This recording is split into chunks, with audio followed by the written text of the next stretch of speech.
Então hoje a gente vai falar sobre as rações. Então, o que tem na ração? Esse gráfico representa para a gente a composição de macronutrientes da ração. Então nós temos em geral 20% de proteínas, 23% de gordura e 57% de amido. E cada um desses nutrientes tem as suas fontes, né? Então a proteína pode ter como fonte o CMS, que é a mesma fonte de proteína que faz a salsicha, e diferentes outras fontes. As gorduras têm diferentes ingredientes que são fontes de gordura, e o amido tem diferentes fontes que pode ser com grãos ou sem grãos, né?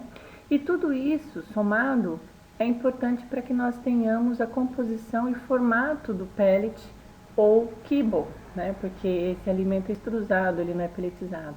Então nós conseguimos formar o kibble. Tá?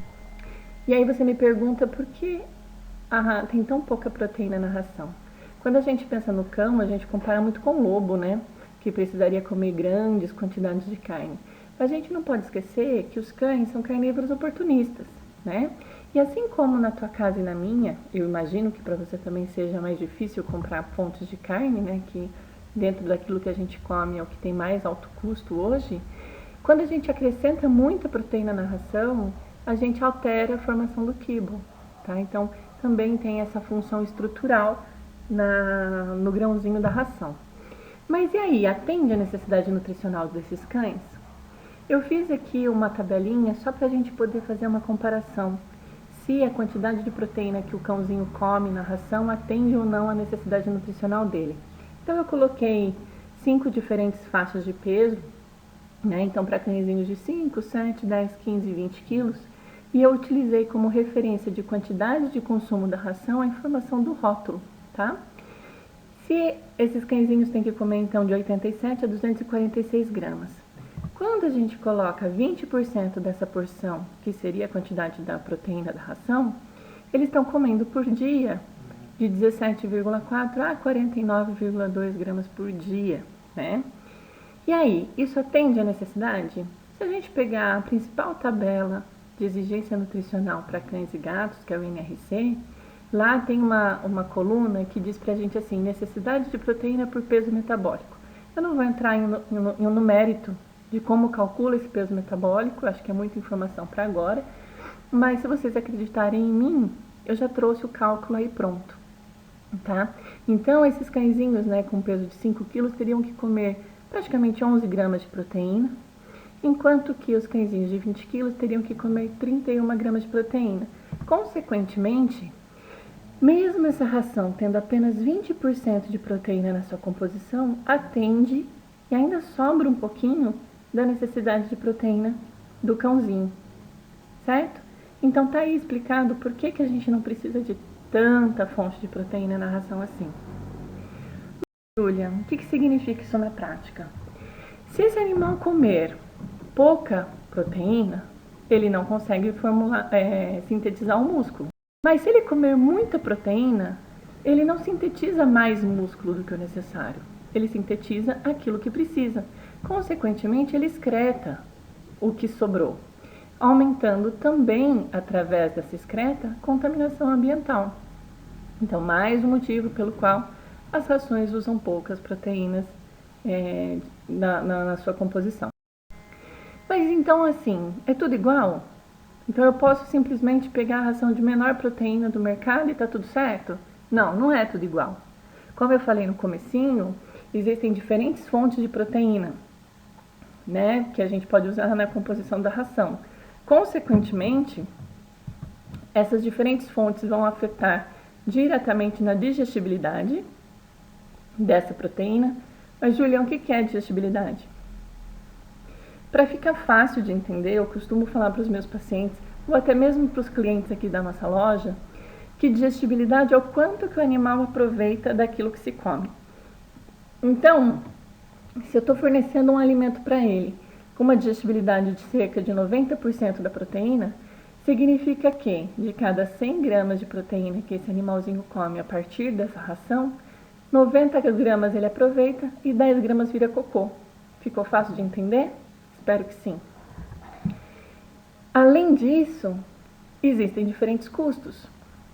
Fontes de proteína com maior digestibilidade, como é o caso da CMS, da farinha de carnes e vísceras, da farinha de carne, são mais caras do que farinhas de menor digestibilidade, como por exemplo o glúten de milho, o farelo de soja ou mesmo a farinha de pena.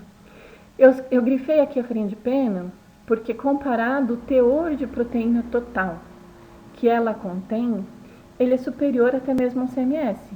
Mas o aproveitamento que esse animal vai ter dessa proteína é muito baixo, fazendo com que o CMS seja uma fonte de proteína superior. É possível compreender? Então aqui a gente já derruba um dos principais critérios de venda quando a gente vai no pet shop e eles falam assim, não, compra essa ração, chegou nova para mim, olha só, tem um alto teor de proteína. Alto teor de proteína não significa nada. A gente precisa ver da onde vem essa proteína, né? Então eu posso ter uma ração de alto teor de proteína vindo de farinha de pena, que ele vai aproveitar muito pouco. Um outro fator interessante que a gente pode observar em empresas que realmente se preocupam com aquilo que está oferecendo fabricando, né, para os seus pacientes e para os seus clientes, é a possibilidade ou a presença de um equipamento chamado NIRS. Esse equipamento ele é muito interessante porque ele faz uma análise bromatológica em tempo real. O que significa isso? Que cada lote de farinha de carne, de CMS ou qualquer outro ingrediente que seja interessante à análise, quando chega na indústria, ele já pega uma amostra desse produto, passa nessa máquina e ele diz quanto de proteína que tem, quanto de energia que tem e o que mais for interessante para o formulador.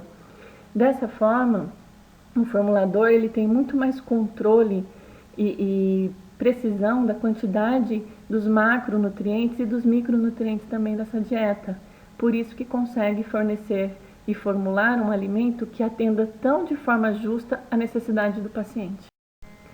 Existe mais alguma coisa que importa, Júlia? Existe. O controle de qualidade.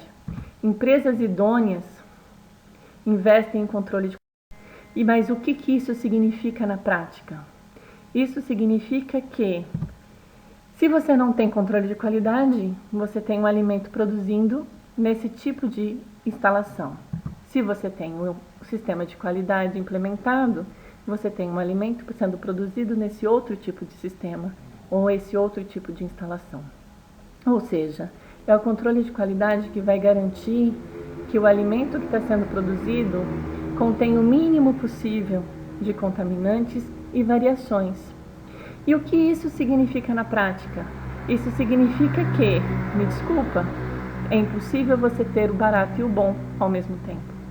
Controle de qualidade custa caro. E o que eu costumo falar para os meus pacientes e para os meus clientes é que se você é meu chefe e eu sou controle de qualidade, chegou um lote, por exemplo, de milho na fábrica e eu condenei esse lote, falei, não entra, porque ele não atende a minha necessidade como controle de qualidade e você está focado em venda, a tua produção vai falar assim, eu preciso de milho para produzir.